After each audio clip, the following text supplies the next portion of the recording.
In court, my wife's boyfriend, a lawyer, laughed. "The judge is my friend. You're leaving this room." The sound of laughter shouldn't echo inside a courtroom, but his did. Her boyfriend, the lawyer, tilted his head back and smirked. His voice cut through the silence like a blade against glass. And she sat beside him, pretending not to look at me. It wasn't loud laughter, it was controlled, mocking, like a quiet confession in public. I could see the reflection of his grin in the polished surface of the desk. His hand brushed against hers, subtle, under the table, but I noticed. I notice everything now.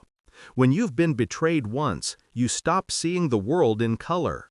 You see in patterns, movements, lies. The judge hadn't entered yet. The courtroom murmured in low tones. Reporters, families, strangers pretending to care about justice. And there I sat, the husband, quiet, calm, expressionless. The man everyone expected to break. The man they'd already painted as the fool. I didn't break, because the moment I walked through those doors, I knew something they didn't. I knew who the judge was. And he knew me. It started 6 months ago. A late-night call, a missed dinner, a perfume that didn't belong to her. My wife used to say I overthought things, that being a strategic mind made me paranoid. She said I turned everything into an investigation. Maybe she was right. But when her phone buzzed one night while she was in the shower, and I saw the message, "Don't forget tomorrow, room 304, the investigator inside me woke up. She came out of the bathroom wrapped in a towel, humming softly, pretending everything was normal. I said nothing. I smiled. I kissed her forehead and whispered, "I love you." Then, while she slept beside me, I copied the message, traced the number, started the slow, quiet war of silence. She thought she was hiding an affair. What she didn't realize was, I was documenting it. Every message, every meeting, every lie dressed as love. Her boyfriend, a senior lawyer, charming, arrogant, respected, thought I was an obstacle easily dismissed. He didn't realize he was walking into my field. The courtroom wasn't his advantage, it was mine. I didn't confront her, not once. I watched. I waited. I hired a private investigator. Not for the affair. I already knew that part. I wanted to know why. Turns out they weren't just sleeping together. They were planning something bigger. He was helping her prepare divorce papers, using fabricated claims of abuse. The plan was simple. File first. Control the narrative. Take everything. Money, house, reputation.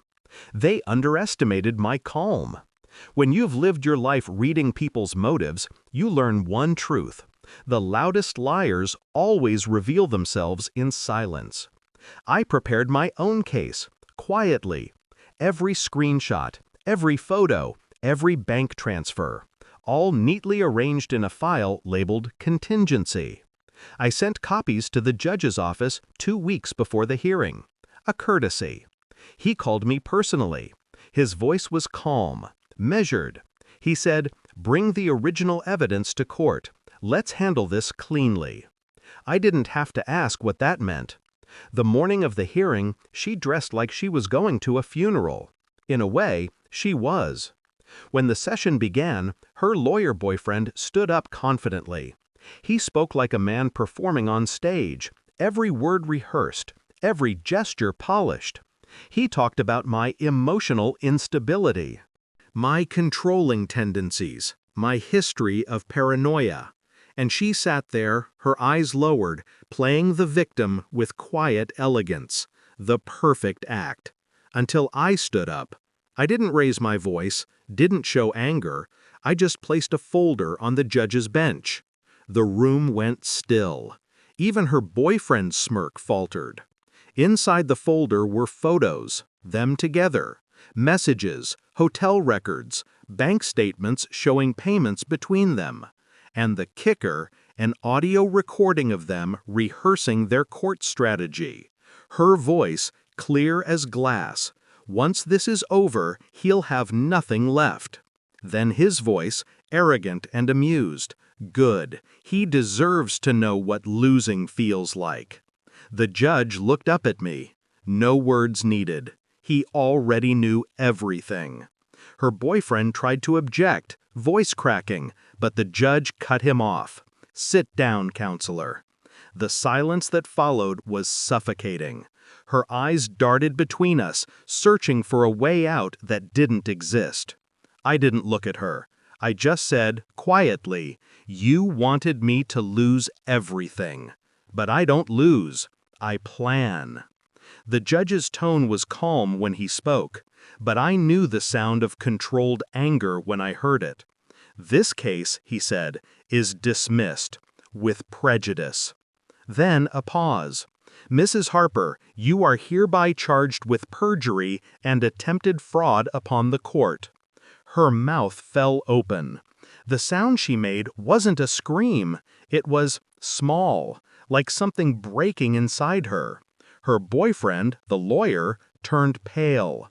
The judge's gavel hit the desk like a gunshot. Then he looked directly at the man and said, "As for you, counselor, I'll be referring your conduct to the Bar Association. You will not be practicing law again anytime soon." The laughter that started this day ended there. She turned toward me, trembling, whispering, "You did this?" I didn't respond. I just looked through her. She wasn't a person anymore, just a decision I'd already made.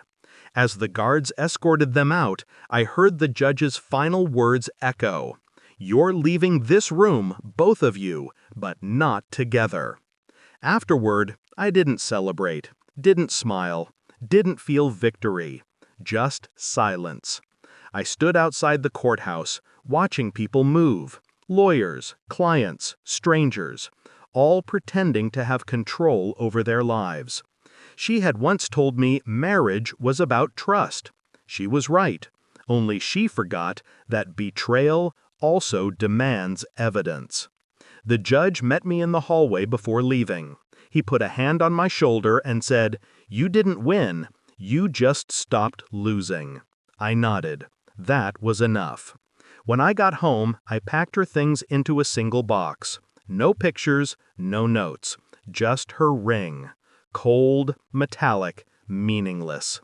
I placed it on the counter and turned off the lights. That night, I slept for the first time in months.